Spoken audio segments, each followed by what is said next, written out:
Bom dia a todos, obrigada por estarem conosco para acompanhar a nossa videoconferência de resultados do terceiro trimestre de 2025. A gente está aqui ao vivo da nossa sede em São Paulo, no nosso novo estúdio, e vai dividir esse evento em 3 partes. Primeiro, o Mário Leão vai falar sobre os principais destaques desse trimestre e os direcionamentos para o nosso crescimento nos próximos períodos. Depois, o Gustavo Alejo vai fazer uma análise detalhada do nosso desempenho. E, por fim, a gente vai ter a sessão de perguntas e respostas. No momento das perguntas, você vai observar 3 opções de áudio na tela, em português, em inglês ou o áudio original. Para escolher essa opção, você tem que clicar no botão que está no centro inferior da sua tela. A apresentação que a gente vai fazer agora já está disponível para download no nosso site de RI. E com isso, eu passo a palavra ao Mário para começar a apresentação. Obrigado, Camila. Bom dia a todos. Sinto pelos minutos aqui no começo. Eu queria começar destacando para vocês os grandes números. Vocês já tiveram acesso, obviamente, ao que a gente publicou. Começando pelo número do lucro em si, a gente chega a um patamar de 4 bilhões de reais no trimestre e eu preciso registrar. Depois de 3 anos e 3 meses, a gente volta para esse patamar. Obviamente não é um destino em si, mas é um patamar importante para a gente retomar. E a gente retoma esse nível de lucro com um resultado, eu diria, bastante orgânico, que a gente vai ter a chance de comentar com vocês daqui a pouco. Então, uma evolução de quase 10% trimestre a trimestre, ano contra ano, traz a nossa rentabilidade de volta para 17,5%. Obviamente não é o destino final, como eu falei, do lucro, mas é um passo relevante que a gente dá na direção certa e com uma composição de resultado, eu diria, bastante saudável. Começando com alguns destaques que a gente depois vai detalhar mais, a margem como um todo ela cai trimestre a trimestre, como vocês já tiveram chance de ver, ela cai essencialmente pelo resultado de margem com mercados, a gente vai ter a chance de elaborar um pouco mais sobre isso, mas a força da franquia é medida muito mais, claro, pela margem com clientes, pelo business de clientes como um todo, entre margens e comissões, entre margem financeira e comissões, e nos 2 casos a gente teve uma evolução bastante positiva no trimestre, a margem com clientes sobe 2,7% e numa base anual acima de 10%, 11,1%, e já aproveitando e comentando de comissões, a gente tem um crescimento bastante potente em comissões no trimestre, a um nível de 6,7% na base trimestral e, como a gente vai ver daqui a pouco, com uma diversificação bastante boa entre as diferentes linhas de comissões, não teve nenhum grande outlier.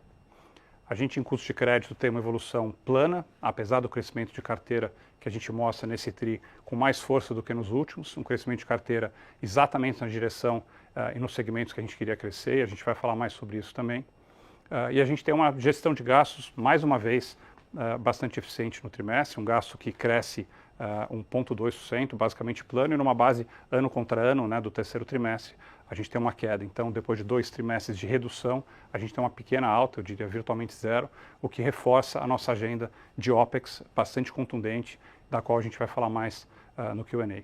A nossa eficiência sobe um pouco por conta basicamente da composição de margem contra despesas, ainda num patamar melhor em relação ao último ano, 140 pontos, e obviamente aqui um foco para a gente seguir melhorando na linha de eficiência. Como grandes drives estratégicos, reforçando o que a gente tem falado todos os trimestres, a gente com bastante disciplina na construção de uma operação cada vez mais sólida e resiliente, então a gente está buscando o Santander Brasil mais diversificado, com mais estabilidade e previsibilidade de resultados, com uma franquia de clientes cada vez mais potente e com uma diversificação de receitas, de ingressos, para compor um resultado que vai em busca de uma rentabilidade bem mais alta do que a gente tem hoje. E a gente acredita que está absolutamente nesse caminho. A gente está seguindo com a nossa obsessão pela transformação das jornadas, transformação da jornada digital. Eu já vou comentar um pouco mais do nosso aplicativo novo. Com isso, óbvio, evoluindo bem na nossa agenda de principalidade com os clientes. E falando de cliente, como a gente gosta de começar, alguns dados rápidos, a gente continua crescendo a nossa base de clientes de maneira relevante, nosso total de clientes já hoje, agora outubro, já supera os 73 milhões, a gente tem um crescimento relevante ano contra ano de 7%, a gente continua crescendo a base de clientes ativos, são aqueles que de fato transacionam conosco numa base praticamente diária, crescendo também a agenda de principalidade, com o NPS bastante positivo. Na PF a gente está praticamente no nosso nível recorde em 61 pontos e na PJ a gente atingiu um nível que é recorde na nossa série histórica. Esse é o NPS interno que a gente mede com centenas de milhares de interações aí todos os dias, e a gente tem um NPS na PJ de 52 pela primeira vez. Dois argumentos rápidos aqui, eu não vou desenvolver tanto no detalhe, para a gente ter tempo de entrar no Q&A. A gente tem seguido na agenda de hiperpersonalização com cada vez mais ênfase. Aqui a gente dá alguns dados para poder tangibilizar para vocês como isso é cada vez mais relevante na nossa agenda com os nossos clientes. A gente cresce a capacidade de ter interações hiperpersonalizadas numa quantidade bem relevante. Aqui numa comparação de final de 23 ou mesmo de final de 24 para hoje, a gente tem mais da metade das nossas interações digitais com os clientes de forma hiperpersonalizada. Isso está trazendo um topo do funil muito mais amplo, uma base do funil também muito maior. Alguns exemplos que a gente cita aqui, em conquistas de clientes, a gente tem 2 vezes mais interesse do que a gente tinha no formato de CRM de interações antigo, com uma conversão 30% maior em contas. Em cartões, os números são ainda mais potentes, 4 vezes mais interesse, 3 vezes mais conversão, e em portabilidade de salário, que é um ponto super relevante para a transacionalidade, a gente também aumenta em 2 vezes. Do lado de AI, a agenda de AI, como, claro, para a indústria financeira como um todo, para o Santander, não vai ser diferente. A gente abraça o AI com bastante força cada vez mais. A gente está buscando transformar as nossas jornadas com clientes, as nossas jornadas e processos internos com uma mentalidade AI first. A gente está aqui 2 dados para não tomar tanto tempo. A gente evolui muito na nossa agenda de lealdade, de fidelidade pelo Esfera, com jornadas baseadas em AI, e com isso a gente consegue melhor produtividade de pontos, experiências melhores, e a gente tem isso também como uma alavanca-chave da agenda de principalidade. E na nossa agenda de renegociação e recuperação, por exemplo, de veículos, a gente também tem aplicado AI na esteira de renegociação e retomada, e com isso uma experiência melhor e melhores resultados, claro, de recuperação para o banco. Esse trimestre, finalmente, eu falo um pouco mais do nosso app. Eu vinha comentando com vocês ao longo dos últimos trimestres que a gente estava evoluindo na agenda do nosso One App, como a gente chama. O One App porque ele vai ser o app que vai canalizar todas as interações digitais com os nossos clientes pessoa física, e em algum momento a gente vai também trazer a versão pessoa jurídica, que estamos trabalhando bastante nela. Falando do One App, é super importante destacar que a gente construiu esse aplicativo ao longo dos últimos anos com muita interação com o cliente. A gente nunca fez um desenvolvimento tão calcado na escuta do cliente. Eu diria que os clientes desenvolveram o app junto com a gente, e a gente gosta de dizer que esse não é mais o app do Santander, é o app do cliente, que tem a sua relação calcada, claro, no Santander. Então a gente ouve mais de 50 mil clientes em mais de 90 pesquisas. A gente tem já nessa jornada de rollout, ou seja, de implementação, feedbacks bem potentes. Tipicamente quando você troca o aplicativo, aqui não é uma nova versão, é um aplicativo inteirinho novo, o cliente está acostumado com a versão antiga, está acostumado com as jornadas, mesmo que a gente esteja com algo bem melhor, geralmente tem fricção, e a gente está vendo que o resultado está bem melhor do que seria esperado, com quase 80% dos clientes avaliando o aplicativo como ótimo e 3/4 preferindo já o aplicativo novo, que está aí há poucos meses rodando com a base de clientes, e isso deixa a gente bastante animado com o que vem pela frente. Esse aplicativo foi construído com uma mentalidade multibanco, então ele é todo embedado, o Open Finance está embedado nele, então a experiência do cliente com relação à conta Santander e a conta em outros bancos ou plataformas financeiras é exatamente a mesma, e com isso a capacidade nossa de ter toda a relação bancária do cliente centralizada no aplicativo do Santander.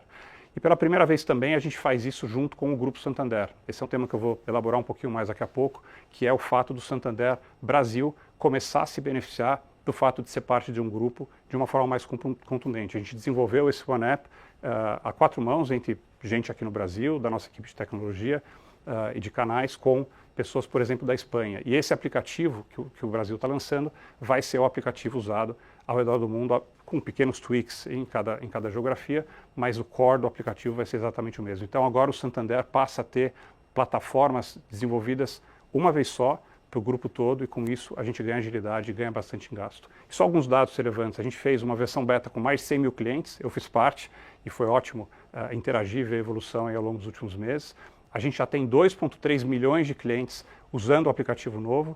A gente tem agora em outubro para novembro os nossos clientes, a gente chama de monoprodutistas de cartão, também vindo para esse aplicativo, e até o final do ano a gente espera ter virtualmente toda a nossa base de clientes migrado, o que é obviamente um número bastante potente. Aqui de forma bastante sintética, a gente está organizando a nossa agenda estratégica da mesma forma como o Grupo Santander narra para o mercado. Eu estou trazendo isso aqui para o Brasil, basicamente as mesmas mensagens de bússola de gestão que a gente tem falado já há vários trimestres com vocês. Então, os 3 grandes pilares que o Grupo Santander e o Santander Brasil, de forma contínua, estão focando: Think Value, Think Customer e Think Global. Think Value, obviamente, a geração de valor através de uma gestão disciplinada do capital, do nosso balanço de crédito, diversificação das fontes de receita, resiliência, previsibilidade e, obviamente, uma agenda de eficiência e modernização da operação que a gente está mostrando nos números na prática. O Think Customer é toda a agenda voltada para cliente. A gente fez semana passada uma live com toda a organização, 40 mil pessoas falando sobre isso, Think Customer, e é toda a nossa agenda de hiperpersonalização, cada vez mais voltada ao AI, uma agenda de simplificação de oferta, de jornadas adequadas, simples e digitais, e dentro do possível embedadas com AI. E no Think Global, essa agenda que eu comentava, o OneApp representa super bem, é a gente começar a desenvolver coisas junto com o grupo cada vez mais, trazendo tecnologias que eventualmente tenham em outras geografias e no Brasil ainda não, e fazendo de forma compartilhada esse investimento, sendo que o Brasil vai ser um dos grandes hubs do grupo, dado o talento que a gente tem aqui, dada a inovação que acontece no Brasil. Então o Brasil vai ser uma fonte também exportadora eu diria, de inovação, de tecnologia para o grupo como um todo. E reforçando a mensagem que todo mundo sabe, mas não custa reforçar, de que a gente é o banco global com maior presença no Brasil. A gente faz parte do maior grupo em valor de mercado da Europa continental e que, enfim, está tendo uma performance também crescente ao longo dos anos. E o Brasil, obviamente, é parte fundamental disso. E a gente quer extrair cada vez mais valor de ser parte de uma franquia global. E aqui, para fechar a minha introdução, 3 negócios. A gente sempre traz alguns grandes negócios estratégicos para destacar. Falar de novo da financeira, que repetidamente tem estado aqui na nossa divulgação, porque é uma fonte de orgulho do nosso portfólio. A nossa financeira segue crescendo numa base anual forte de 2 dígitos, mais do que o crescimento do portfólio em si. A gente está trazendo muito cliente para o banco a partir do nosso negócio da financeira, principalmente o negócio de autos, mas também o negócio de financiamento de consumo. A gente traz aqui o dado de que em 2 anos a gente trouxe 1 milhão de clientes novos que não eram relações do Santander e que passam a ser a partir da financeira. Isso com um aumento material da geração de comissões. Individualmente, a financeira é um dos maiores geradores de comissões, principalmente seguros, que a gente tem aqui no banco. E aqui está o crescimento de 43% ano contra ano, que é bem potente. E tudo isso com o NPS bem alto. O NPS de 90, que é dos mais altos que a gente tem em todos os nossos negócios. Acima à direita, eu comento do nosso negócio de pequenas e médias empresas, que tem sido um foco recorrente da nossa narrativa para o mercado e da nossa gestão. A gente tem crescido receitas, tem crescido a diversificação das receitas, tem crescido o número de visitas, que claro vem junto, no nosso novo modelo comercial, só para relembrar, em que a gente não tem mais os gerentes ou especialistas, como a gente prefere chamar, dentro da loja, esperando o cliente chegar e fazendo na média uma visita por dia. A gente tem esses especialistas hoje todos na rua, rodando micro-regiões e, a propósito, a gente cresce quase 30% a base desses especialistas. Então a gente tem alguns milhares de pessoas em todas as micro-regiões mais pujantes do Brasil, cobrindo o cliente com muito mais proximidade, com isso fazendo uma melhor gestão de crédito, fazendo uma melhor gestão da principalidade. Embaixo à esquerda, só para reforçar nossa agenda de pagamentos e transacionalidade, obviamente toda a agenda de ter os clientes escolhendo o Santander passa por uma agenda de pagamentos, então é fundamental. Aqui eu não tenho dados em si, mas a mensagem de que a gente tem evoluído ao longo dos últimos 12, 18 meses para ter uma jornada de Pix que é impecável, das mais simples do mercado. A gente tem o conceito do trazer o dinheiro, que com a agenda do Open Finance a gente consegue passar a centralizar a gestão do caixa dos clientes aqui, numa jornada extremamente simples, isso na PF e também na PJ. A gente traz para a nossa jornada o Pix no cartão, era algo que a gente vinha desenvolvendo e a gente lança com força nesse trimestre, está tendo uma performance inicial já bastante positiva, então a gente está muito animado de como a gente consegue juntar as duas jornadas, a jornada do Pix e os limites que a gente tem no cartão, além do Pix automático, o Pix por aproximação. À direita eu trago um dado bem relevante da nossa agenda de baixa renda, do cliente massificado. A gente tem feito uma gestão bastante fina de portfólio, como a gente tem falado já há alguns anos. A gente tem escolhido nesse portfólio de baixa renda os subportfólios, subclusters nos quais a gente quer trabalhar. Com isso, a gente tem caído a carteira desse subsegmento. De uma base 100, um ano atrás, a gente está em 94, ou seja, a gente faz uma redução com alguma relevância, o que obviamente traz o número de carteira de PF para um desafio de crescimento, mas a gente não está preocupado com o crescimento como um todo, a gente está preocupado em crescer e fazer a gestão nos subsegmentos da forma correta, mas mesmo reduzindo a carteira de crédito nesses 6%, a gente consegue crescer os depósitos transacionais desse mesmo cliente massivo em 14%. Então a gente está fazendo uma seleção bastante correta e feliz dos clientes que a gente quer ter aqui, trazendo mais transacionalidade desses clientes e trazendo uma qualidade na gestão do portfólio melhor, com menos produtos clean e mais produtos colateralizados. Bom, com base nessa introdução, eu chamo agora o Gustavo para comentar com vocês os números mais em detalhes e daqui a pouquinho eu volto para a gente poder fazer o Q&A. Obrigado.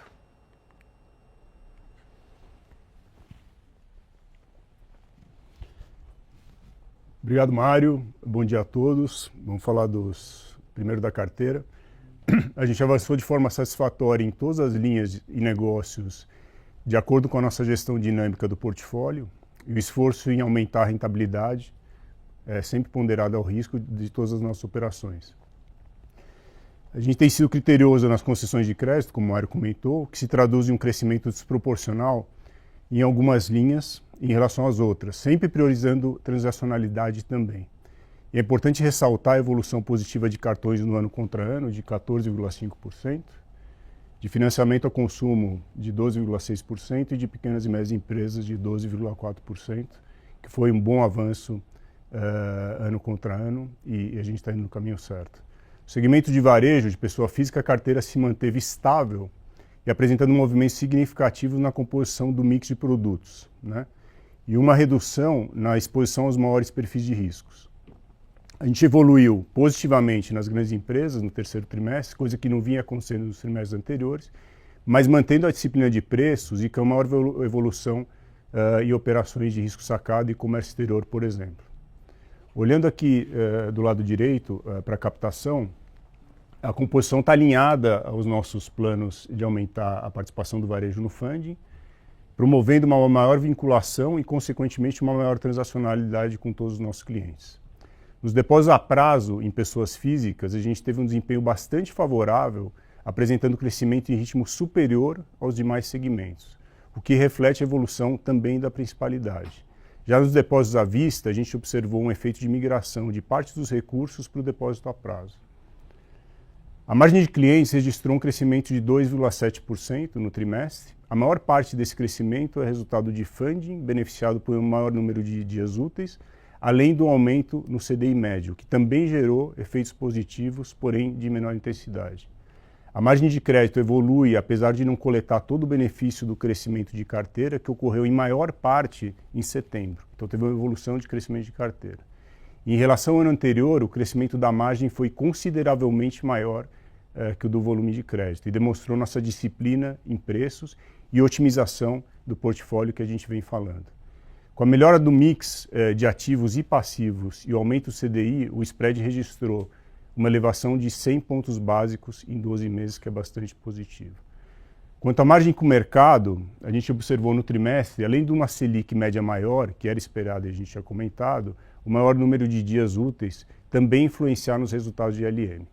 Ambos os movimentos eram esperados e dentro do nosso planejamento. Já em market making, o resultado do trimestre foi ligeiramente superior ao trimestre anterior. E nas comissões, uma dinâmica mais positiva no período, praticamente com evolução em todas as linhas, com uma melhor performance também em linhas relacionadas a crédito. Em cartões, a gente tem mais um trimestre positivo, que vem da maior transacionalidade de clientes, e por outro lado, a maior transacionalidade tem efeito na linha de conta corrente, uma vez que os clientes, tanto na PF quanto na PJ, obtiveram maiores benefícios de isenções por trabalharem cada vez mais conosco, o que é bastante positivo. Em seguros, eu destaco aqui uma melhor performance no trimestre, impulsionado por novos produtos e muito foco da nossa força de vendas. E em corretagem, a colocação de títulos apresentou um crescimento importante no trimestre, com uma melhor performance da emissão de dívidas. Então, portanto, eu tenho um trimestre com importante crescimento em praticamente todas as linhas de comissões. Em provisões, a gente teve um melhor desempenho em relação ao trimestre anterior, resultado da melhor performance das safras e também dos efeitos pontuais que impactaram o 2T. Lembrando a baixa antecipada de prejuízo que foi comentada à época. A gente tem observado uma melhor performance das safras em praticamente todos os portfólios, exceto em empresas menores, onde se nota um pouco mais de pressão.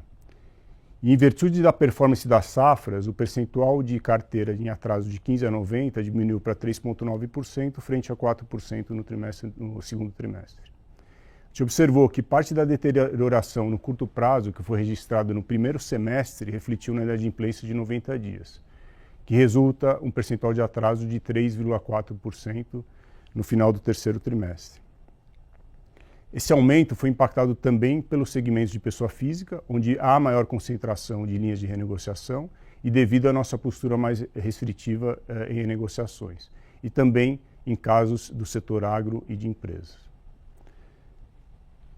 No slide seguinte, apresento rapidamente aqui a nossa evolução das despesas. Nesse trimestre, a gente observou o impacto parcial do dissídio, de 5,7%, e em mais um trimestre a gente apresentou o resultado da nossa gestão eficaz das despesas, com crescimento inferior à inflação, e isso com crescimento de despesas de expansão do negócio evoluindo e com despesas recorrentes reduzindo, que é bastante importante.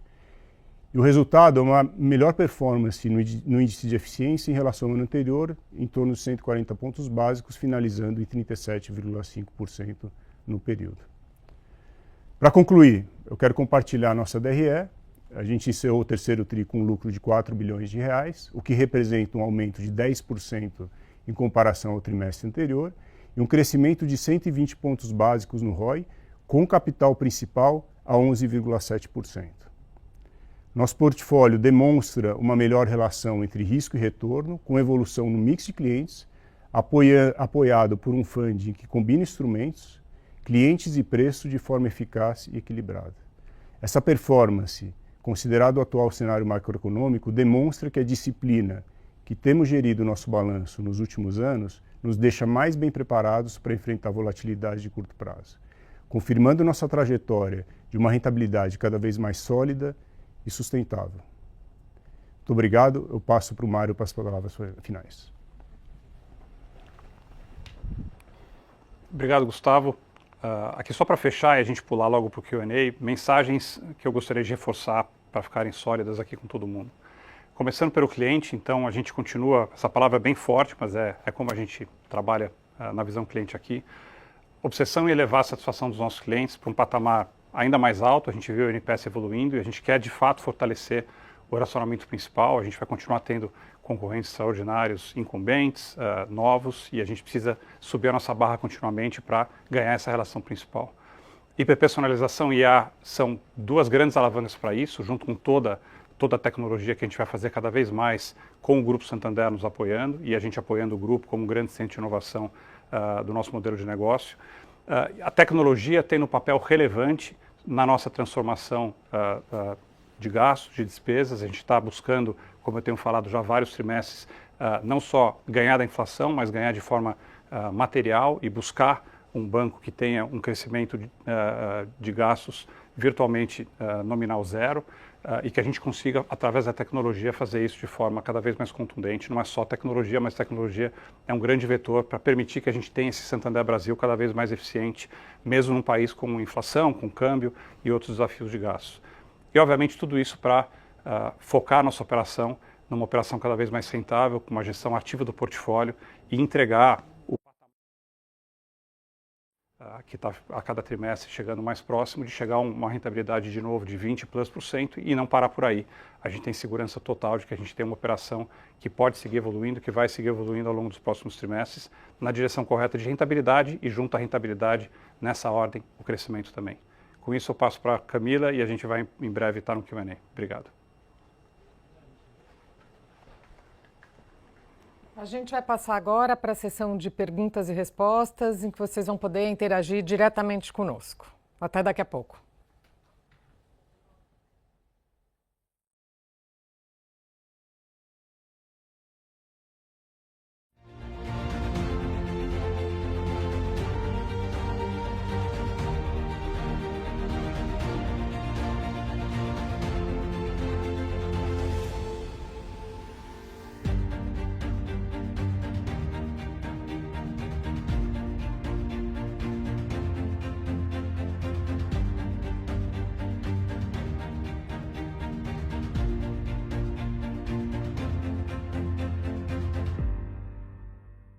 Bom, gente, aqui a gente terminou com a apresentação do Mário e do Gustavo. Eu peço desculpas porque a gente está com um problema na plataforma de videoconferência, então a gente não vai conseguir conectar aqui os analistas para fazerem as perguntas. A gente está com as perguntas, eu já tenho aqui, elas foram enviadas e a gente vai responder, mas peço desculpa por vocês não poderem aparecer aqui por um problema técnico. A primeira pergunta é do Thiago Batista, do UBS, perguntando para a gente quais os efeitos esperados com a implantação do OneApp aqui no banco, se a gente pode imaginar que o maior impacto é a redução de custos, a experiência do consumidor ou o cross-selling. E aí ele pergunta também se a gente poderia falar dos impactos esperados das mudanças regulatórias recentes, como a mudança de funding do crédito imobiliário e a alteração da regulação de antecipação do FGTS. Obrigado, Camila. Bom, seguindo aqui com o Q&A e reforço aqui sinto muito pela plataforma, mas são coisas que a gente não controla. Tiago, aqui eu vou começar pela resposta do OneApp, depois eu cubro o regulatório e obviamente o Gustavo me ajuda aqui complementando qualquer ponto. A gente acredita que o OneApp ele é um grande salto na nossa obsessão pelo cliente, no nosso Team Customer que eu citava agora há pouco. Então, o grande drive, sem dúvida, é melhorar a experiência do cliente e permitir que o cliente, por isso que eu falo que não é só uma nova versão de app, de fato um aplicativo todo redesenhado. Ele tem pouco a ver com o aplicativo que a gente tinha antes. Então a gente está buscando sim uma experiência muito mais fluida, muito mais personalizada. Eu citei que a gente gosta de dizer que o app é o app do cliente, né? Então é o app do Mário, é o app do Gustavo, é o app da Camila, de todos os nossos milhões de clientes, e não mais o app Santander como algo monolítico e igual para todo mundo. O que a gente vai conseguir com essas jornadas muito melhores, além da hiperpersonalização da cara do app, é que a gente tenha conversas com esse cliente de forma muito mais fluida. Então ele é um app ancorado, Thiago, no conceito da conversa contínua que a gente quer ter com os nossos clientes, com uma interação obviamente personalizada, porque se eu quero conversar com cada cliente eu tenho que fazer isso de forma específica, contextualizada e personalizada. Então, sem dúvida, o drive é UX, CX, e através disso ter muito mais conversas com o cliente, aumentar a transacionalidade de cada cliente e, obviamente, trazer aqueles clientes que hoje são chamados monoprodutistas, clientes de cartões, clientes de financiamento imobiliário, clientes da financeira e assim por diante, que esses clientes todos, que são muitos milhões de clientes, possam também ser clientes do Santander como um todo, num só app que vai tratar desse cliente de forma específica, única e com muito mais conversacional. A gente vai reduzir custo com o OneApp? Virtualmente sim, porque na prática, tendo uma experiência cada vez mais digital e fluida, eu vou conseguir ter a interação digital, AI-based cada vez mais com o cliente. Isso vai, com o tempo, reduzir a nossa necessidade de ter outros pontos de atendimento, como lojas e até o atendimento do nosso canal remoto via telefone, pelo menos, passando a ter muito mais interações via chat. Você fala dos temas regulatórios, eu vou ser breve aqui.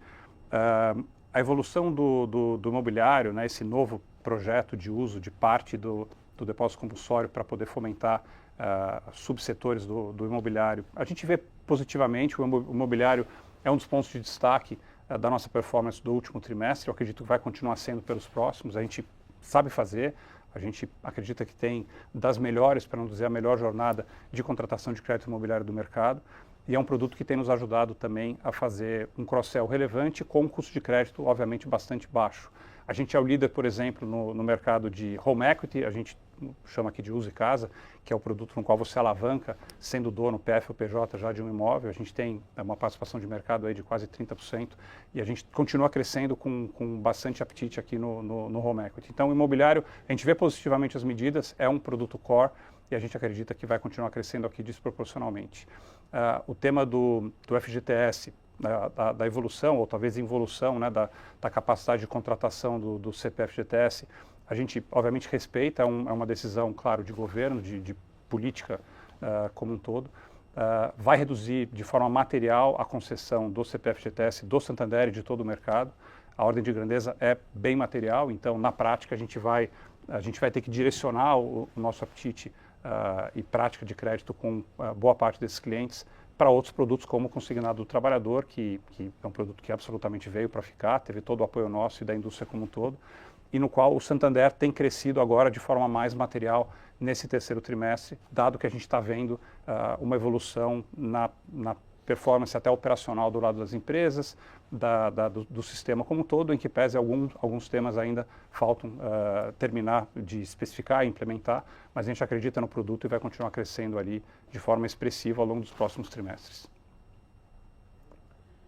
A gente tem agora uma pergunta do Pedro Leduc. Eu acho que a gente conseguiu conectar aqui o Pedro. Pedro, bom dia. Tudo bem, obrigado a todos pelo call e tomar a pergunta. Em relação a custo de crédito aqui, claro, o write-off, né, aí na casa de 5 bi caiu bastante em relação ao trimestre passado, que tinha tido aquela antecipação de baixa, vocês haviam comentado. E aqui eu queria perguntar se nesse terceiro tri teve também alguma outra alteração de prazos, ou de maneira que não teve mais tanta aceleração, ou foi só algo pontual ali do último tri, o que a gente pode esperar aqui para frente. E também na parte de qualidade de crédito, a segunda pergunta, quando a gente olha a cobertura estágio 2, 3, caiu um pouquinho. Se puder nos ajudar a entender o que está driveando isso, se é mais mix, se é percepção mesmo de perda esperada, seriam essas duas. Obrigado. Eu? Bom dia, Pedro. Bom, a primeira parte da pergunta, eu vou começar pelo final. A gente não teve nenhuma mudança e vale para as duas perguntas, a gente não teve nenhuma mudança de política ou de gestão, então assim, a gente não alterou nada do que a gente vem fazendo. De fato, a gente teve no segundo tri uma antecipação a prejuízo, e essa não alteração de políticas e nenhum critério, a resultante da cobertura era simplesmente uma resultante do mix do que a gente está produzindo. Então não tem nada de ação nossa para mudar, para alterar isso. Então é bastante reflexo das produções, do mix que a gente vai produzindo e a performance. Então não tem nada de mudança de critério, mudança de política, tanto para a pergunta 1 quanto a pergunta 2. Tá? Então não tem nenhuma alteração no nosso dia a dia sob a lógica de perda esperada, o que a gente provisiona, o que a gente write off, ok? Se eu puder só complementar aqui, Pedro, e bem-vindo.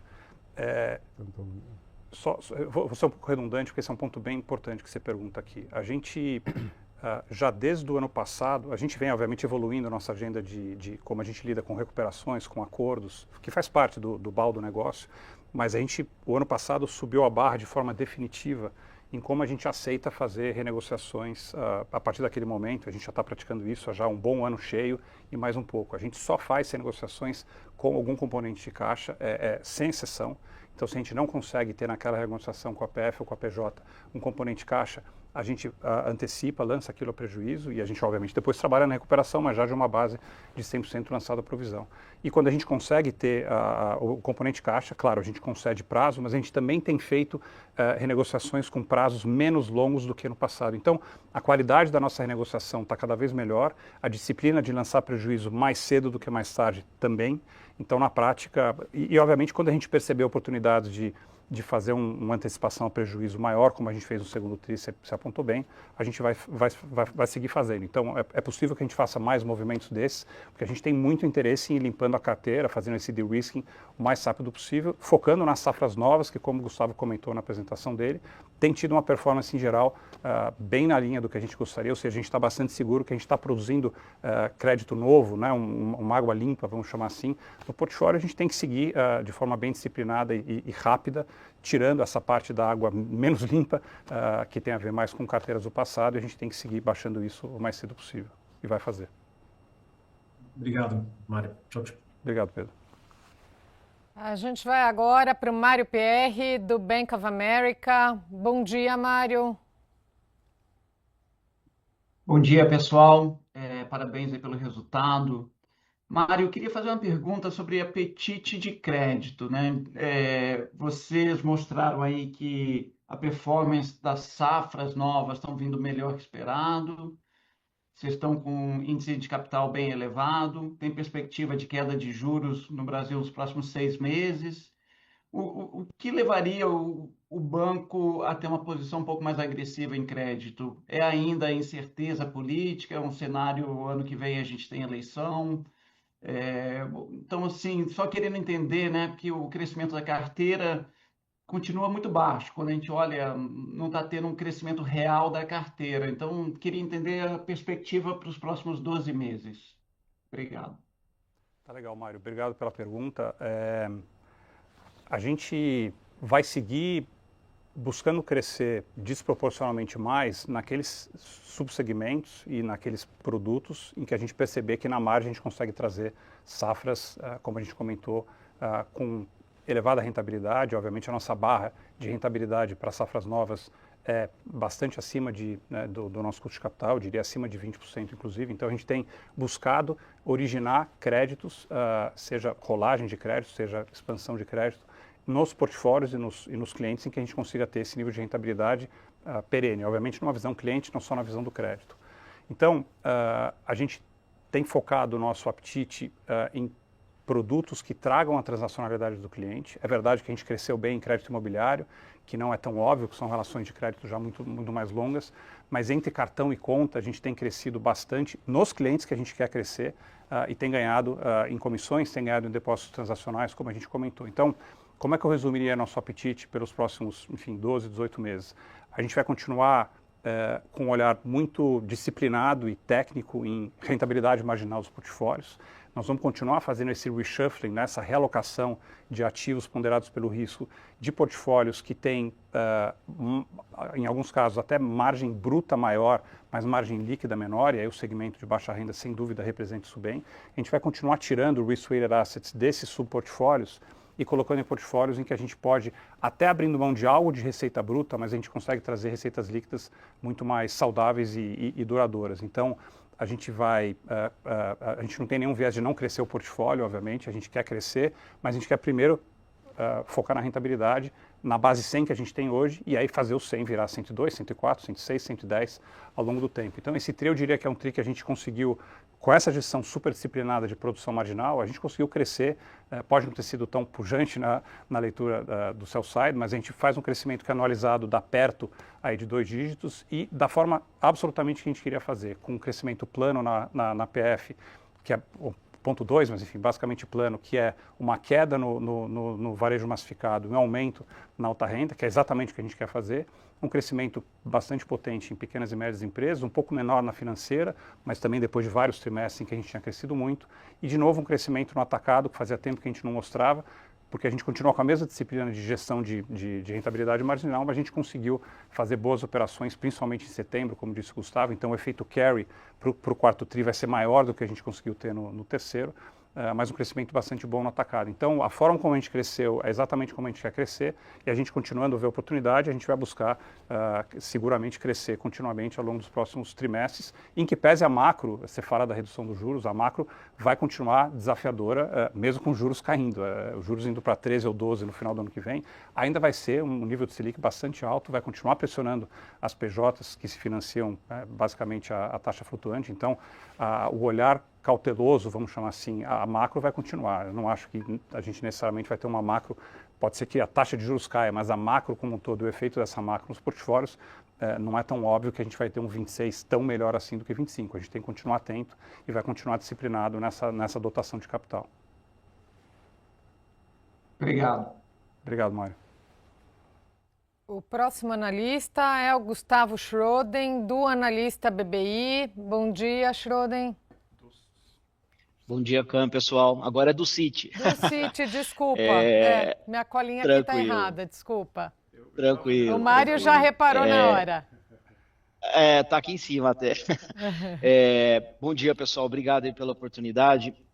Eu queria discutir com vocês um pouquinho do Pix parcelado, né? Acho que o Banco Central deve vir com uma regulação nova. A gente aqui tem lido nas notas de imprensa, artigos, que pode ter uma mudança e desvincular o cartão de crédito e ser uma linha apartada do cartão de crédito. Queria ouvir de vocês, primeiro, a estratégia de vocês no Pix parcelado, o que vocês acham que deve vir, se acha que vai ter essa desvinculação do cartão de crédito de fato, e qual a leitura de vocês se isso acontecer. E uma outra rapidinha aqui, só eu estava lendo uma nota do resultado do Santander Espanha, e lá, né, me corrija se eu estiver errado, se eu entendi errado, mas me parece que quando ele foi mencionado sobre Brasil, a gente viu uma parte de que poderia ser implementada uma política para reduzir a sensibilidade do NII à taxa de juros, né? Então, eu queria até aproveitar e explorar se de fato o banco está pensando em algum tipo de política de hedge para reduzir a sensibilidade do NII. Obrigado. Tá joia. Bom, eu vou começar pela segunda pergunta, Gustavo. A gente, na verdade, tem falado com o mercado, o grupo talvez tenha dado mais destaque nessa divulgação, mas a gente tem falado com o mercado já há basicamente um ano, quando a gente evolui a nossa política de hedge ou não hedge da produção marginal da carteira de crédito. Vocês vão lembrar que desde o terceiro tri do ano passado a gente começa a falar sobre isso, na verdade desde setembro do ano passado, então já faz um pouco mais de um ano, que a gente começa a fazer o hedge da produção marginal da carteira pré-fixada, que é basicamente a carteira da PF, algo da PJ. Então, não é que a gente faz 100% todo dia, a gente tem uma gestão dinâmica, claro, dependendo de como estão os soluços do mercado, e a gente tem um mercado que soluça bastante, mas a gente tem virtualmente produzido muito mais hedge da carteira de crédito do que a gente tinha no passado. Ainda tem um estoque, obviamente, a gente em setembro do ano passado a gente não tomou pré para hedgear o estoque inteiro, porque teria, obviamente, impactado o mercado. Mas na margem a gente tem feito, eu diria, entre 50% e 100%, a depender do dia, desse hedge da produção marginal. Então, na prática, o grupo se refere a isso, não é uma nova política, é algo que a gente implementou há faz mais de um ano, mas começa a ter seus efeitos, sentidos. Eu diria que a partir de agora, um pouco mais para frente, a gente teria uma sensibilidade maior à alta da Selic, que foi bastante relevante que aconteceu esse ano, se a gente não tivesse feito esse movimento. Então, daqui para frente, a gente vai ter sensibilidade à curva de juros, claro. Todo banco tem, porque todo banco carrega um portfólio de títulos pré, um portfólio de títulos de inflação, que são fundeados tipicamente pela taxa de juros corrente. Então, na prática, alguma sensibilidade a gente vai continuar tendo, mas ela vai ser menor. E aí, com relação ao PIX Com relação ao PIX parcelado, Sobre você o perguntou, PIX? então, aqui tem tanto uma discussão de jornada quanto uma discussão regulatória. Então, eu vou começar pelo que a gente implementou. Eu comentei mais cedo que a gente agora tem, eu diria, a oferta completa da transacionalidade de pagamentos com PIX no cartão. E os resultados iniciais ainda não moveram a agulha do resultado de setembro, mas obviamente ao longo dos trimestres a gente espera construir uma carteira relevante aqui. E a gente está, no fundo, concedendo, Gustavo, mais crédito para pessoas que não tomavam CP conosco. Obviamente eu tenho que ter apetite para essa pessoa, mas são limites, vamos dizer, que estavam não usados, que eu estou conseguindo praticar crédito de zero para, muitas vezes, o topo do limite que eu tinha com aquela pessoa. Então a gente está conseguindo engajar muito mais gente não tomadora para tomar crédito conosco através do Pix com cartão. Isso é super positivo. A jornada que a gente montou, obviamente, é super fluida, como alguns concorrentes nossos já tinham. Então aqui a gente tem um catch-up, mais um catch-up que está funcionando bastante bem. E a tua pergunta do lado regulatório mas e se isso aqui tiver que ser numa trilha diferente da trilha do cartão?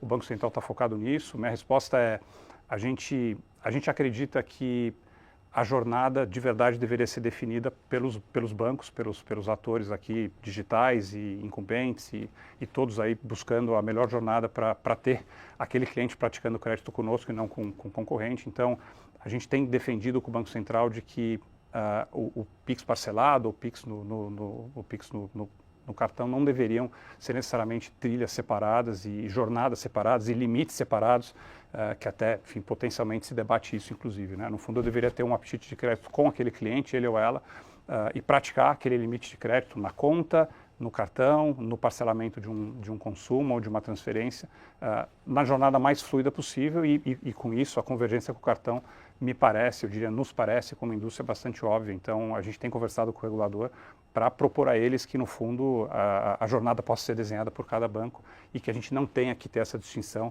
da trilha e do trilho e do apetite do cartão, do trilho e do apetite para o Pix parcelado. Então a gente acredita no que foi feito pela indústria e por nós também agora, e não em algo que vai começar a diferenciar a jornada por produto, porque o cliente, no fundo, não está interessado em ter jornadas diferentes, e sim ter uma jornada fluida e um limite que ele consegue entender e consegue praticar e dialogar com o banco a respeito. Perfeito. Obrigado, pessoal. Obrigado, Gustavo. A gente vai agora para a pergunta do Daniel Vaz, do Banco Safra. Bom dia, Vaz. Bom dia, Camila. Bom dia, Mário, Gustavo. Obrigado pelas perguntas. Eu queria voltar no ponto de 2026, sensibilizar um pouquinho a visão do banco. A gente sabe que vocês já estão um pouquinho mais seletivos há um tempo para produção de carteira, e aí esse carry que o Mário mencionou na pergunta anterior que começa a melhorar, não deve ser uma melhora tão expressiva pelos spreads e pelo mix, né? Acho que deveria ser mais um carry melhorando pela produção de carteira um pouquinho melhor. Então, acho que o banco parte de um patamar hoje de 0% ali quase na ponta de NII total, né? Para evitar a entrada de depósito ajudando o cliente, o juro impactando o mercado. Se a gente trabalha com esse cenário de originação mais conservadora e a receita que acelera gradativamente, custo bem controlado que a gente viu, acho que o surprise de lucro de 2026 está no nível de provisão, né? Então, queria tentar entender com vocês como que vocês estão projetando provisão, o asset quality, né? Vocês estão trabalhando com inadimplência caindo para o ano que vem, o cost of risk caindo para o ano que vem. Como que a gente deveria trabalhar com esse cenário de custo de risco e asset quality para 26, para entender a visão do banco? Obrigado. Obrigado, Daniel. Eu começo aqui, eu peço para o Gustavo complementar. A forma como eu, sendo um analista de sell-side, que eu não sou, mas if I may, como é que eu pensaria no Santander Brasil ao longo dos próximos trimestres e anos, incluindo 2026? O que a gente está buscando como gestão? A gente está buscando construir mandíbulas positivas. Mandíbulas positivas querendo dizer aproveitar a alavancagem operacional que a gente tem receitas bem maiores do que provisão, do que gastos e contingências, e a gente precisa trabalhar essas linhas que já são alavancadas naturalmente, todo banco é assim, trabalhar todas as linhas no sentido positivo. Então, a gente vai trabalhar para que a gente cresça receitas ou ingressos, como a gente fala em espanhol. A gente vai buscar que as receitas cresçam. A composição pode ser um pouco diferente da composição desse ano? Pode ser, mas não vai ser materialmente diferente no sentido de que eu vou deixar de crescer margem com clientes, eu vou deixar de crescer comissões. Obviamente, margem com o mercado vai ter a sua evolução específica. Ela é uma parte do resultado, mas ela é menos relevante para a franquia como um todo. Se a gente olha a materialidade, obviamente faz sentido discutir margem com o mercado, mas a materialidade e margem com o mercado, a gente quer que seja cada vez menos expressiva em relação ao todo.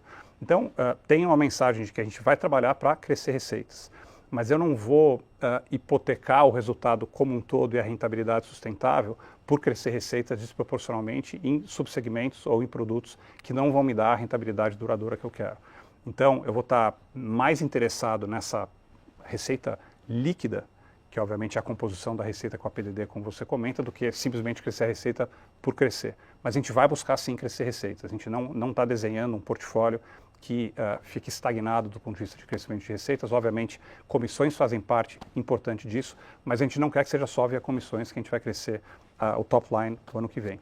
E aí é uma gestão muito criteriosa e muito disciplinada das outras linhas, que eu chamo das linhas do meio. Você citou provisões, e eu vou te dar aqui um take direcional de que a gente está trabalhando muito focado nas safras novas, como a gente falou bastante aqui mais cedo na pergunta do Pedro.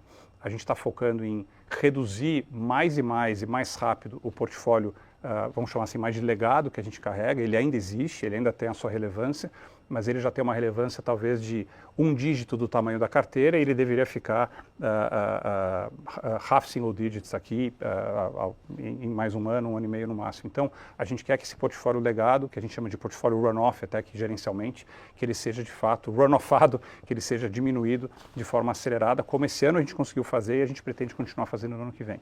Isso traz um custo, claro, no custo de crédito, mas é um custo quase que necessário e que a gente prefere tirar o quanto antes. Mas a gente pretende, no todo, que a gente evolua positivamente no custo de crédito ano que vem, positivamente querendo dizer que o custo de crédito caia, não que suba, e o nível de provisões, ele vai parte ser compatível com o crescimento da carteira, que a gente pretende continuar crescendo a carteira, e parte essa fase quase final do nosso de-risking. Mas a gente espera que, de novo, receitas cresçam, que a PDD fique reduzindo no custo de crédito e, idealmente, direcionalmente, mais para estável, o que significa que a PDD de estágio 1 de crescimento de carteira vai entrar, mas é uma PDD, aspas, saudável, e a PDD de estágio 2 e 3, que são as que custam mais, a gente vai cada vez reduzindo proporcionalmente.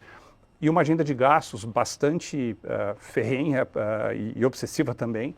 A gente tem mostrado uma consistência grande aqui, não é um tiro curto, a gente não está aqui focado em entregar e ter um kudos do mercado no trimestre, a gente quer ter algo direcionalmente potente em injeção de gasto, a gente acredita que consegue fazer isso, a gente gerencia essa linha mais do que proporcionalmente a gente gerencia qualquer uma das outras e a gente acredita que a gente pode fazer um trabalho contínuo em gastos para, como eu falei, direcionalmente, não estou dando um guidance aqui, que direcionalmente a gente tenha uma gestão de gastos nominais que não cresce ano contra ano, direcionalmente e conceitualmente. A gente acredita que a gente consegue, enquanto a gente investe desproporcionalmente onde a gente tem que investir, em nuvem, em AI, em novas plataformas, etc., na modernização e digitalização do banco, mas que a gente financia isso com o banco, vamos chamar banco legado, o banco tradicional, cada vez mais enxuto, de forma que a gente faça um self-funding do nosso crescimento, como a gente mostrou nesse trimestre, com crescimento de gasto praticamente zero. Então, em resumo, o nosso 26 deveria ser um 26 em que a gente trabalha as mandíbulas de forma disciplinada e consistente, crescendo receitas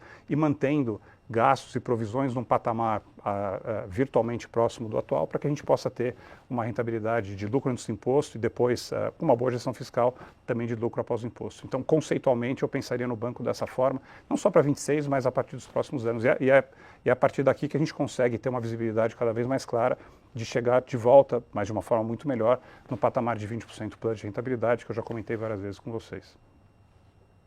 Super claro, obrigado. Ótimo, a gente vai agora com o Yuri Fernandes, do JP Morgan. Bom dia, Yuri. Bom dia, Camila. Bom dia, Mário. Bom dia, Gustavo. Eu queria perguntar de NII de mercado, foi mais fraco, acho que vocês já comentaram que foi dias úteis, né? E os juros ainda altos no Brasil, e a gente sabe que essa linha ela é muito sensível à taxa de juros, né? Se vocês puderem empatar um pouquinho de color, por que ela praticamente dobrou, né, no TRI? O que a gente deveria esperar mais de curto prazo e um pouco de sensibilidade para médio prazo, né? Que eu acho que é uma melhora que está um pouco, tomara, contratada aqui para o próximo ano. Então, se vocês puderem comentar um pouquinho de análise de mercado, eu agradeço. E só nesse ponto, que eu acho que é o ponto principal do call, Mário, de eficiência, de gasto, essa mensagem de vocês de gasto nominal perto de zero, existe algum soft guidance, alguma impressão de eficiência? Porque eu estava rodando aqui bem rapidamente os números assim, de receita, tudo que você cresce para receita 6, 7, 8 e pode ser até mais que isso dependendo do ano. Com despesa crescendo zero, né, a sua eficiência ela deve melhorar uns 200 bips por ano. Então, assim, eu queria entender qual que é o load disso, né? Se a gente pode ver 37 no para 30, existe algum número que a gente pode pensar um pouco de aonde a eficiência vai parar? Obrigado. Bom, sem dar guidance, mas você está pedindo um certo guidance, eu vou começar com a segunda, Yuri, e bem-vindo aí. Eu vou falar de novo direcionalmente, tá? Não vou cravar aqui o momento do tempo que isso vai acontecer, como eu não estou cravando para vocês quando a gente vai bater os 20, mas obviamente a cada trimestre a gente está mais perto disso. Eu acredito ser totalmente factível a gente ter na forma de calcular, tem uma diferençazinha, né, de como os bancos calculam eficiência, mas no nosso formato e no nosso baseline, a gente tem totais condições de chegar a um índice de eficiência de 30, eu diria, ao longo dos próximos poucos anos.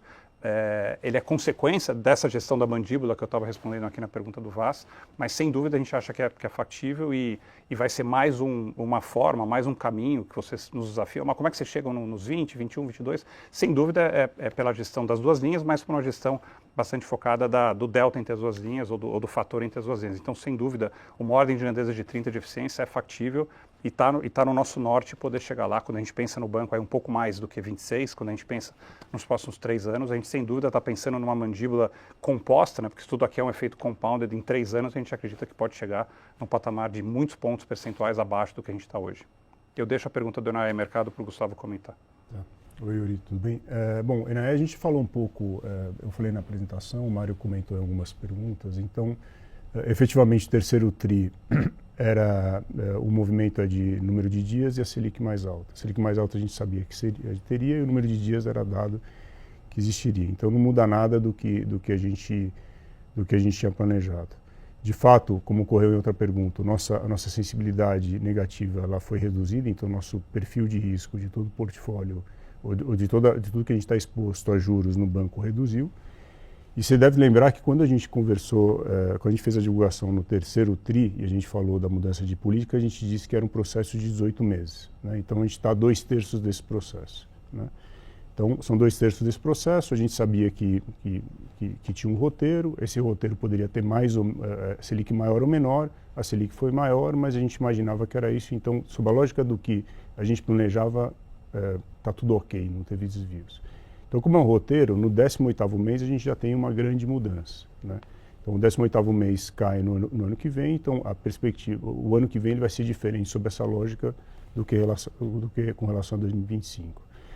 No terceiro TRI também é importante que a Selic ela impacta impacta a margem de mercado, mas ela beneficia a margem de clientes, né? Então tem uma parte da margem de clientes que é beneficiada pela Selic e outra parte não é beneficiada e simplesmente ela é maior no trimestre pelo carry das posições que a gente tem de longo prazo do banco, né? Esse carry ele existe com a Selic mais alta, qualquer entidade que tenha títulos de longo prazo, como a curva está invertida, você vai ter justamente esse carry negativo. Esse carry negativo é maior para todos que têm alguma posição de longo prazo, tá? Então a mensagem segue o nosso planejamento, é uma mudança importante do portfólio, toma 18 meses, a gente tem um perfil de risco muito melhor e menos exposição à taxa de juros hoje, e a partir, com o final desse processo, a gente passa a ter uma margem de mercados muito mais estável. O que ela vai ter? Ela vai ter ainda posições de longo prazo que a gente tem no nosso portfólio proprietário, né? Que podem ter mais ou menos carry positivo ou negativo, mas elas vão existir porque a gente tem posições de longo prazo. Então, de forma geral, a gente tem o 26 já com esse processo finalizado, que é todo esse processo que a gente comentou, mas em 25 a gente sabia que o segundo semestre seria diferente do primeiro, com taxa de juros médias mais altas e com o vértice do terceiro TRI com mais dias. Então, isso estava tudo... Tá tudo claro e era parte do nosso planejamento. Então, o que muda é a partir do vértice. Quando a gente chega no mês 18, a gente efetivamente está em outro patamar nessa linha, com toda a estabilidade que a gente tem conversado com vocês e com muito menos risco no portfólio afeto a juros. Tá bom? Obrigado, pessoal. Obrigado, Yuri. A gente tem agora uma pergunta do Eduardo Nishio, da Genial. Oi, Nishio. Oi, bom dia Camila, bom dia Mário, Gustavo, parabéns pelos resultados. Tenho duas perguntas. A primeira é em relação às despesas, que vocês têm evoluído muito bem, né? Assim, o objetivo do custo nominal zero já foi alcançado. Queria saber de vocês se há como antecipar um pouco porque assim, o custo nominal zero já foi falado, e em tese ia demorar alguns trimestres, né? Então vocês já conseguiram isso e vocês têm evoluído muito bem nesse quesito. Queria saber de vocês os próximos passos, se a gente consegue ver de vocês em termos de número de agências, o footprint final, em que estágio desse processo todo vocês estão, e se vocês ainda tem mais a redução de footprint aí, principalmente, né? E a minha segunda pergunta é um follow-up, na verdade, em relação ao NAE Mercado, se a gente pode ver em algum momento do ano que vem já um resultado positivo. A gente falou um pouco do processo, mas em termos absolutos de números, eu queria saber se a gente já pode ver em algum trimestre do ano que vem um resultado positivo no NAE Mercado. Muito obrigado. Legal, Nishio. Eu vou pegar a de gastos e complementar um pouco do que a gente acabou de falar na pergunta recente. Então, de novo, o que eu comentei dessa cabeça, dessa mentalidade de gasto nominal zero é mais um direcionamento do que um guidance, né? Então, não nos cobrem que todo trimestre a gente tenha gasto zero, porque tem sazonalidades. Por exemplo, agora no quarto tri a gente tem o efeito full do dissídio, etc. Tipicamente, o quarto tri tem crescimento de investimento em marketing e outros temas mais sazonais.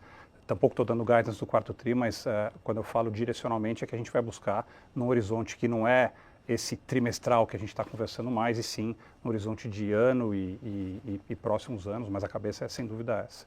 Você perguntou sobre, tem como a gente, já que a gente mostrou isso nos últimos 3 tris, e é verdade, o nosso ano contra ano do terceiro tri é negativo, né? Terceiro tri contra terceiro tri, a gente vai buscar antecipar tudo que a gente puder antecipar, Nishio, nessa gestão de gastos, de despesas, sem que a gente prejudique o crescimento da operação. Então, a agenda continua sendo uma agenda de crescimento. Percebe como eu descrevi aqui para o Vaz a mandíbula? A gente vai buscar crescer receitas e, ao mesmo tempo, manter as outras linhas direcionalmente estáveis. Então, é uma agenda de crescimento de tamanho de resultado e, obviamente, rentabilidade. E a gente foca primeiro na rentabilidade, depois no resultado, como você sabe. Então, o que a gente puder fazer para antecipar, a gente vai fazer.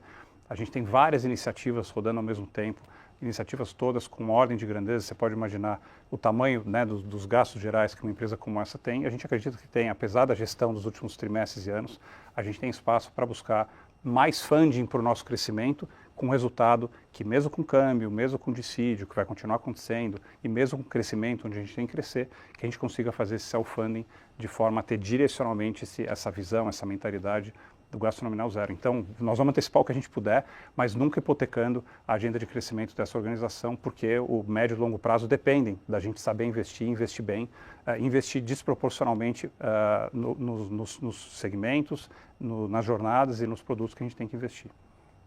E aí eu deixo para o Gustavo comentar dessa visão, sem dar guidance, mas enfim, vocês ficam provocando a gente de como a gente pode pensar no NII evoluindo. Tentar elaborar a resposta. Então, a nossa linha de NII Mercados, ela tem 3 componentes, né? O primeiro é Market Making, o segundo que a gente chama de Banking Book, né? E o terceiro são as posições que a gente tem de longo prazo, que é o ALCO, né? Então, a resposta mais correta à tua pergunta depende, né? Depende de algumas coisas. Então, depende de qual que é o nível médio de Selic em 2026 e também das curvas futuras de juros, né? Então, se a gente tiver um cenário que as curvas de juros futuras elas caiam em bom nível, você tem a possibilidade de gerar resultado pelas posições que a gente tem. Da mesma forma, se a Selic for reduzida de uma forma mais acelerada do que o mercado espera em 2026, você pode acelerar o processo. Mas a gente não conta com essa aceleração de processo. Então, assim, a combinação desses 3 fatores vai dizer se a linha de NII Mercados vai ser positiva, neutra ou negativa. O fato é que ela vai ser, sob a lógica de ALM, que a gente soma Banking Book e as nossas posições proprietárias, ela vai ser, já por tudo que a gente tem feito e o que a gente tem declarado, e essa finalização do processo, ela vai ser melhor do que 25, com certeza absoluta. Tá? Agora, o resto são fatores, alguns exógenos e alguns endógenos. Então, se a operação de market making performar muito bem, ela pode outperformar outros negativos que a gente tenha de carry no balanço proprietário. Então, a pergunta é muito boa, mas é complexo eu te dizer exatamente...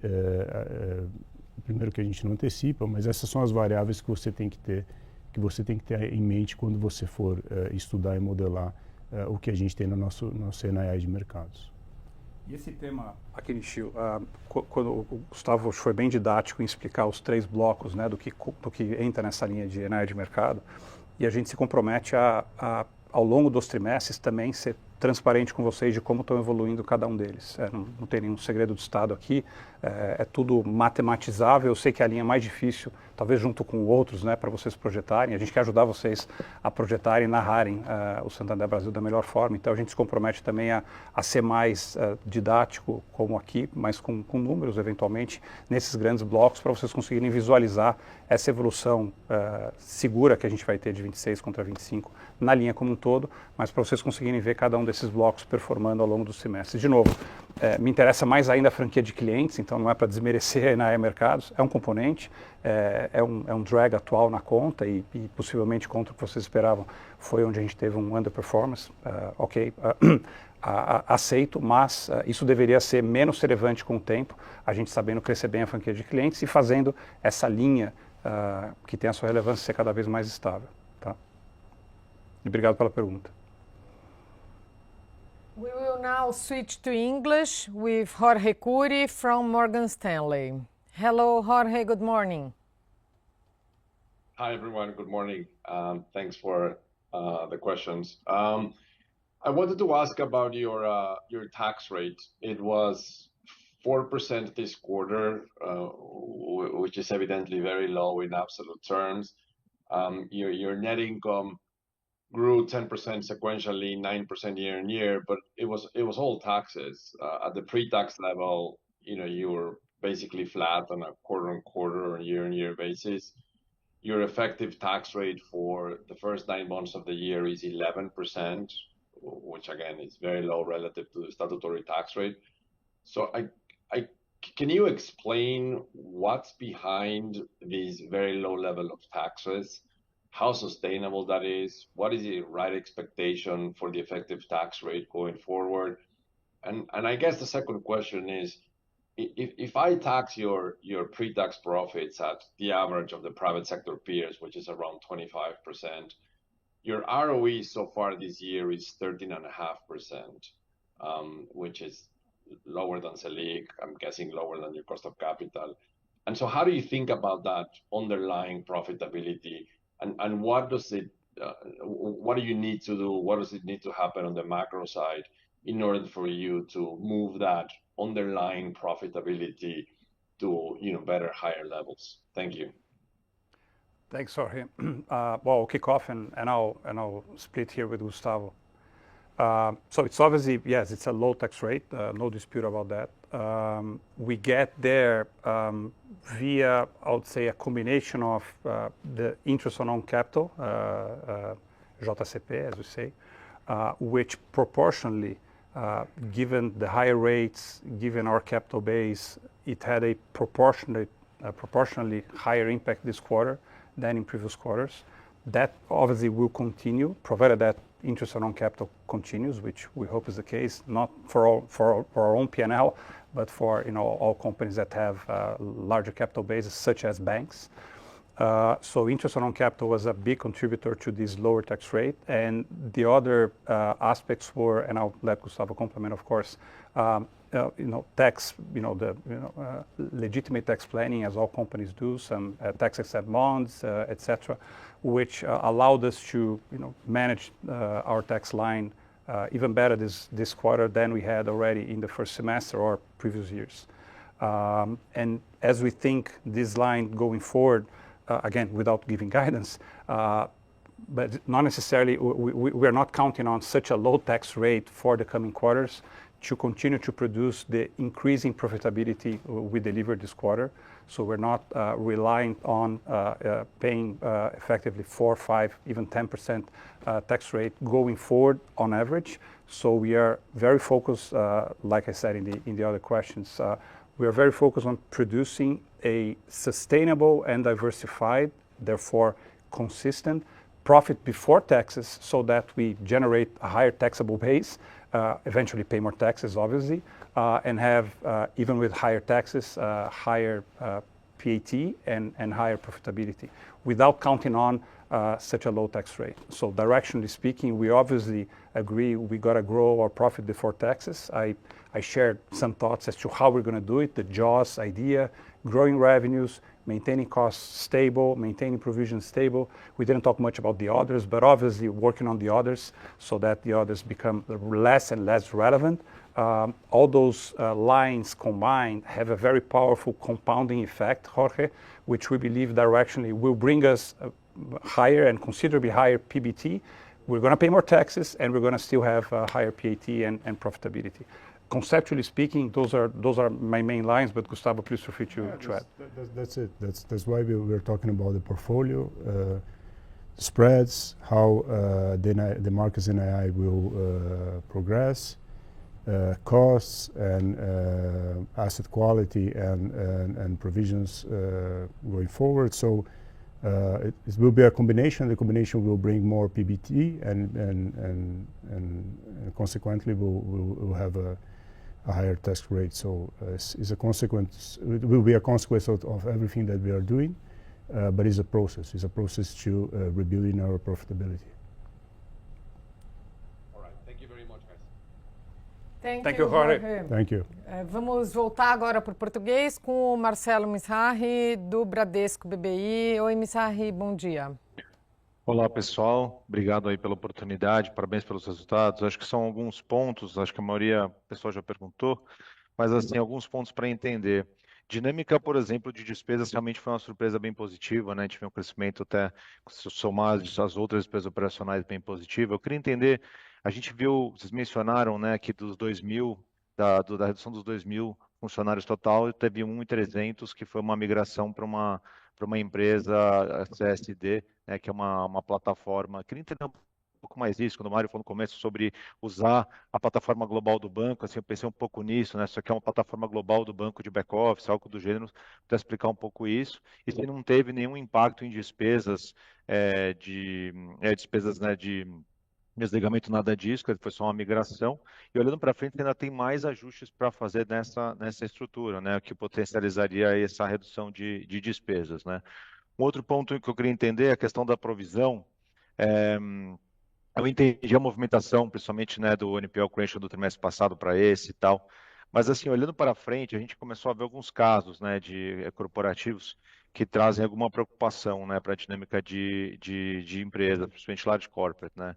Queria saber como é que vocês estão vendo isso. Vocês acham que isso não deveria trazer grandes impactos, então, para o nível, né, de cost of risk do Santander? Até nessa linha, né, a gente viu a carteira de large corporate de SME acelerando bastante no trimestre, né. Até por isso, acho que talvez teve a pergunta se mudou alguma coisa no apetite, né. Então, enfim, queria entender aí um pouco sobre provisões e sobre a despesa, esses ajustes da migração de funcionários. Obrigado, pessoal. Tá, joia. Marcelo, eu vou comentar primeiro da primeira pergunta, depois eu deixo o Gustavo falar um pouco do tema de provisões, apetite, etc. É verdade que a gente teve essa migração e a gente quis ser transparente, claro, com o mercado, de que parte da redução de número de pessoas tem a ver com isso. A gente mesmo assim tem uma redução de alguma materialidade, e aí é o BAU, enfim, não pensem só, isso é redução de loja. Eu acabei não comentando especificamente na pergunta, se não me engano, do Nishio. A gente continua buscando otimizar o nosso parque de lojas, mas não é uma agenda de gasto. O gasto é realmente consequência dessa gestão. O que a gente está fazendo é convergir o nosso modelo de atendimento para aquilo que o cliente pede para a gente. E cada vez mais, dado que a gente está sendo bem sucedido na digitalização e agora com o novo app a gente vai dar outro salto relevante, a gente está trazendo o consumo do Santander por uma agenda muito mais digital, muito mais de chat e menos de ligação. Então também o nosso modelo de central de atendimento clássico, que tem lá seus quase 10 mil pessoas, quase todos internos, tá? Nossa base headcount do canal remoto, como a gente chama, é toda interna virtualmente. Então a gente vai reperfilando aquele modelo de atendimento para cada vez mais chat e eventualmente com o tempo a gente precisa de menos lojas, a gente precisa de menos headcounts nessa base do canal remoto, porque a gente está conseguindo atender muito melhor os clientes nos canais digitais. Então a agenda de gastos, ela tem vários pilares, não tem nenhum silver bullet e também não tem nenhum botão fácil de apertar.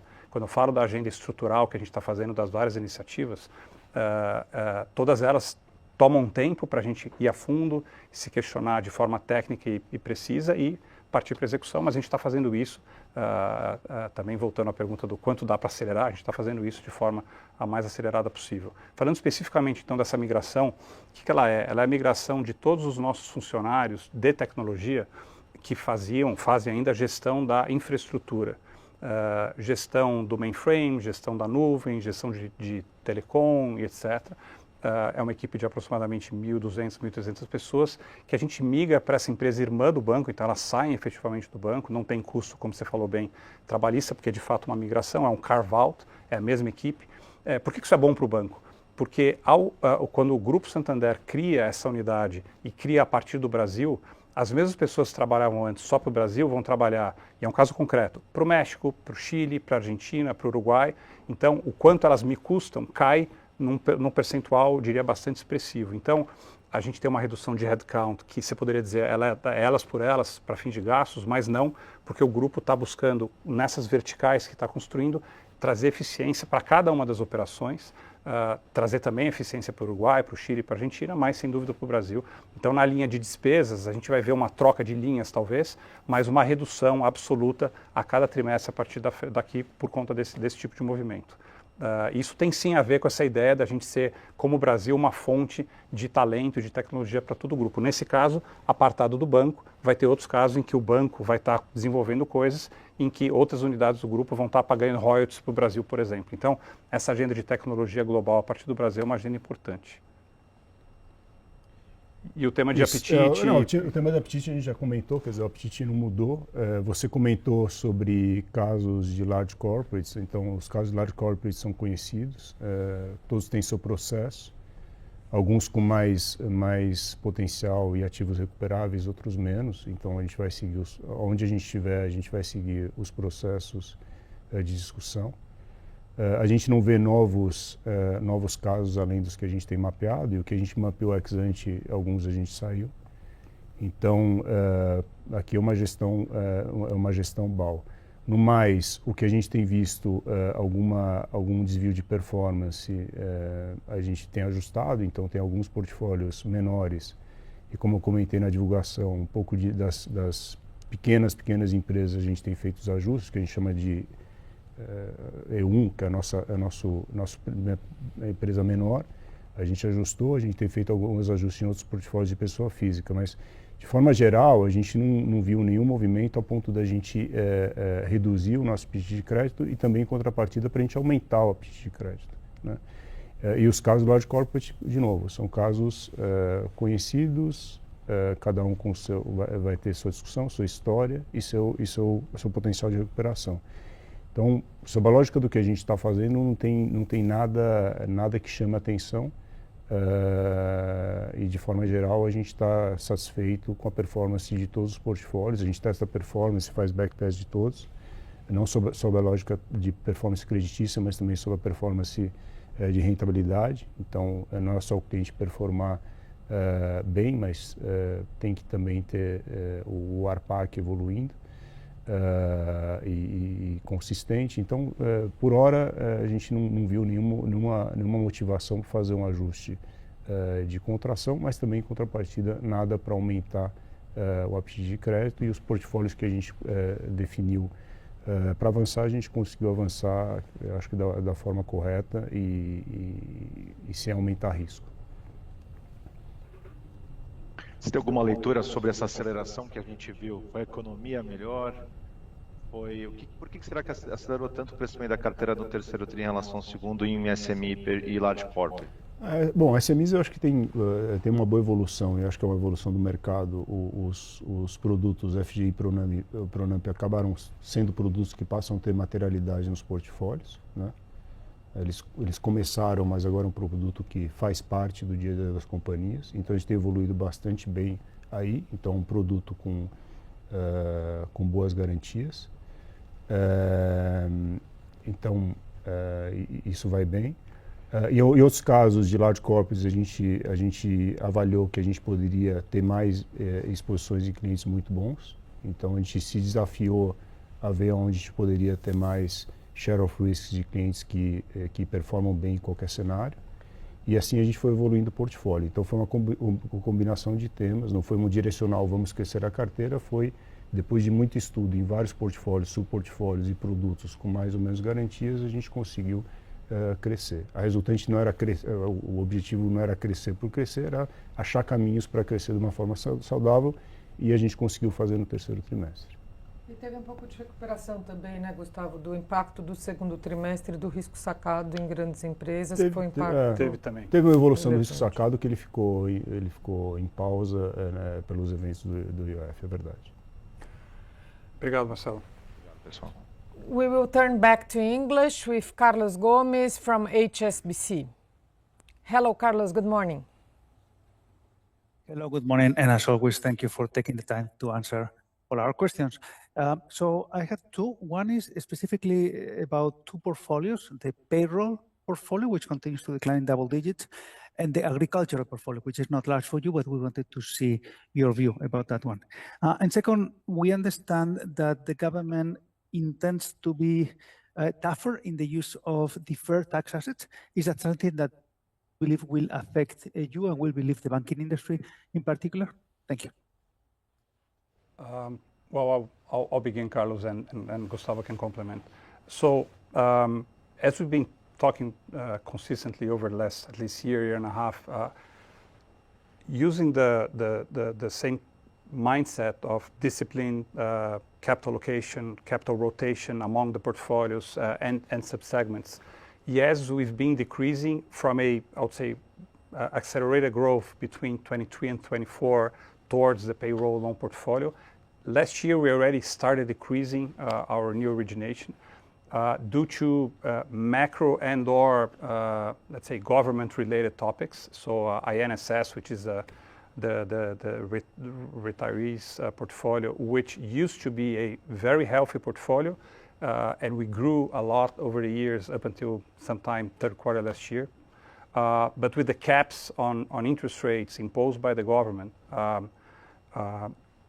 compared to the medium-term rates that had raised a lot last semester, second half of last year, and they kept high throughout this year, although with some moderation. The gross spread, the net spread post provisions didn't make much sense. So on the INSS portfolio, it's as simple as that. And when you add the Corban, the bank correspondent layer, it made even less sense. So we've decreased more than 90% our origination in the Corban channel, correspondent bank channel. We keep doing some origination in the bank owned channels, which are more profitable on a relative basis. But these are not the portfolios. And then the public, somewhat the same. Some have caps, some have not, but somewhat the same construct. And then the private payroll loans, where, as you know, we were one of the incumbents. We had 30% market share up until the new model. But with the new implementation, which again we supported, we believe it makes total sense, directionally speaking. But there was a let's say, learning curve for all the players. And we took a more cautious tone towards that in the first few months. But like I said, we've been growing, if you look the month by month during the third quarter, which we didn't release that way, but if you look at it, you see a clear acceleration between June, July, August, September, and we continue to believe this product will succeed, but we will be niche players. We're not going to be broadly granting to all CERITEC customers, all clients with a payroll, under any jobs with any companies as payroll providers. So we're going to be selective like we've been, but the pie is bigger now, so we're going to be selective with a bigger pie. So directionally speaking, this is not a portfolio where we believe on aggregate we're going to be growing. I believe we're going to be growing in the private payroll loans for sure, and then on INSS and public, it's going to depend on whether the caps are whether the caps grow again or medium-term rates they decrease much more than they already are in the inverted curve we have, so that the marginal spread makes sense. Otherwise, we're going to be allocating our risk appetite towards the clients in more transactional products such as cards, accounts, now Pix in the credit card, than in products that do not give me that much cross-sell and the margins are small. And then the DTAs, the DTAs. I mean, next year we the whole system starts to amortize, flow through the P&L, the legacy DTAs, the legacy credit DTAs, which for all banks is relevant, and for us, obviously, it's relevant as well. So there's a challenge as to, and by the way, this year we are already flowing through the P&L, the marginal provisions differently from what we did up until last year. So we are already flowing the marginal net credit losses, and we're going to be flowing a percentage throughout 10 years in practice, in our case, of the historical DTAs we have. So there's going to be a double challenge in our pre-tax profits on a fiscal basis, which is the marginal NPL, which is already happening, and this amortization. Although through 10 years, it's a large sum, and it's a public number, and we're going to be flowing that obviously through the P&L as well. So our management is well, we know that. So our management is anticipating that flow and that movement, Carlos, so that we manage that amortization of the historic DTAs the best possible way, so that we manage the P&L and the taxable base and the taxable income, so that we can absorb those DTAs, and that's a work in progress, but it's a clear focus of all management, including the two of us and some others, and we're looking at it on a very prospective and proactive way, so that we can manage as efficiently as we can throughout time, not only 26 but beyond. But it's an important topic for sure, and we're going to be talking more about it in the coming quarters. If I may ask, I mean, that would mean that next year you will be using more DTAs, not less, which seems to be the intention of the authorities. There seems to be a conflict there between the industry and what the public policy goal is, right? Well, given that we all have to begin to amortize those legacy DTAs, as I'm calling it, the taxable income of Santander and all our competitors, which have obviously their own taxable incomes, will be affected by this additional DTAs on top of the marginal, the flow DTAs or the flow net credit losses, which we're already bringing to the taxable income. So yes, there's going to be more pressure on the taxable income of all the system, which will probably cause the effective tax paid to be challenged by that for sure. It's a mathematical question. So you're right on that. Thank you so much. Thank you. Thank you, Carlos. We will go to the last question with Tito Labarta from Goldman Sachs. Hello, Tito. Welcome. Hi, Camila. Thank you for taking my question. Hi, Mario, Gustavo. Thank you for the call and also taking my question. Two questions also, if I may. Just on your funding, on the deposit base, right? We saw deposits fall about 12% this quarter, a slight pickup in time deposits, although over the last year, time deposits have been kind of flattish, and we see savings deposits continue to decline, where most of the funding is coming from the LCAs, LCIs, and the financial bills. So just want to think, what's impacting the deposit growth there? How do you see this evolution going forward, and how would that impact your funding costs? And then second question, and I don't know if you'll have a good answer for this one, but we often get this from investors about whether Santander would buy out the remaining stake, even if you knew, you probably couldn't tell us. But just in your conversations with the holding in Spain, how do you, any comments you can give about how they view the holding in Brazil, maintaining sort of the stub piece that's publicly traded in Brazil? Just any comments on the relationship with Spain and how that could evolve from here? Thank you. Well, thanks, Tito. I'll kick off on the funding, and I'll hand it to Gustavo. But my main takeaway, my main headline here would be we're evolving our deposits, our liabilities mix, product mix, segment mix, exactly the way we wanted. We incentivize you and the other sell side not to look at the cold number, which is the quarter on quarter. By the way, we grew quarter on quarter, but we are much more focused on the quality of our liabilities vis-a-vis the volume. We could be growing 10% per quarter throughout X number of years. We have the franchise to bring much more deposits than we currently have. So we've been very disciplined over the last, I would say, at least 2 years in executing the strategy, which we already shared with you. It's one of the main aspects of our golden rules, which is changing the mix from a wholesale-based or wholesale-dependent mix, 60-40 versus retail, towards exactly the opposite. We're almost halfway through that movement, so it's not insignificant what we did over the years. Obviously, we need to keep pressing. This is not a sprint. It's a more like an ultra marathon. But we're very, very disciplined, not on the overall size, but how the mix behaves.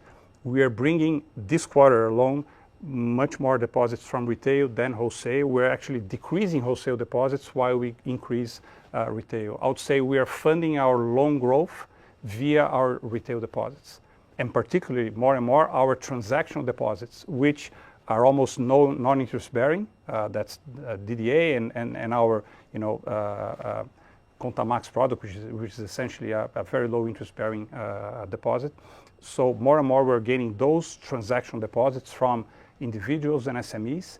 Obviously, they are welcome as well in the wholesale piece of the portfolio, but the quality is much more important than the number. And when we're issuing letras financieras, the financial letters, those are very tactical issuances because we had very low volumes historically, and the market early this year was extremely pro issuers, and we managed to issue at very, very tight spreads over CDI. And with that funding, we decrease even further our wholesale cost or wholesale volume and cost, and therefore the evolution of our overall liability cost is very positive and shall continue to be independently of the CDI level. I don't know, Gustavo, if you want to comment. No, that's it. Our plan is to change the funding mix. So our medium-term plan is to change the funding mix, and in changing the funding mix, our overall cost of funding will be lower. We are focusing on quality, as Mario said. So our liquidity levels are in good levels in order to give room to manage the liability side in a better way. So that's why we are reducing the overall costs in terms of the time deposits. We are increasing the transactional deposits in publics like the mass market, as we shown in our presentation. So the mass market, we are reducing the loan portfolio and increasing the transactional deposits, so it's a very good movement. So the loan to deposits is better even in the mass market, which is very good. So is everything according to the plan? We are not concerned in short-term variances of deposits of Vista, for instance, because they have some volatility because it depends on the liquidity of clients. So we are really concerned in being stick to the plan and delivering what we present to the market for the last quarter. So we are in a good pace, and we'll get there in the medium term. So this will change dramatically our balance sheet composition, and obviously it will bring some points of ROE, very stable and some very good points of ROE in the near future. And to your second question, Tito, obviously we can't share any guidance here. Even if there was a discussion, we wouldn't be able to talk about it. The way I suggest to answer your question is, one, the group already has close to 90% of Santander Brazil. So all our focus is justifying the 90% they own of Santander Brazil, so that it becomes a bigger 90%, that the dividends, interest on own capital we distribute, get larger over the years, and we're obviously very focused on that, which is extremely aligned with all minority shareholders that buy our stock. Obviously, our ratios are very low, and frankly, I'm not negotiating here, but the levels we're trading, I believe, are quite low compared to the ROTE we're already delivering, and the prospective ROTE we've been telling the market we're going to get. But obviously, it's a matter of time that our stock converge. We're obviously not pitching the stock here, but we believe that there's a lot of upside given the execution we're delivering to the market. The group sees that obviously as well. So at some point they may have a debate on that. Conceptually, yes, they can have a debate on that, but that's not something we're going to be talking more about here, because obviously we can't, and the discussions are group level and not Brazil level. So our role is deliver the best Santander Brazil we've ever had, and I'm extremely confident we're one quarter ahead, and we're taking all the steps in that direction, and we will deliver. It's a matter of time. So our role is deliver the best Santander Brazil, and we're working on that steadily and aggressively. And again, we're going to have the chance to follow up with you and the others over the quarters and take the challenges you pose us every time. So thank you very much. Great. Thank you, Mario. Thank you, Gustavo. Thank you. That concludes the Q&A. Então eu gostaria de agradecer a todos por estarem aqui com a gente nessa manhã, e depois dessa videoconferência, eu e a equipe de Relações com Investidores do Santander estamos à disposição para esclarecer qualquer dúvida que tenha permanecido. Muito obrigada, tenham um ótimo dia e até a próxima. Obrigado a todos.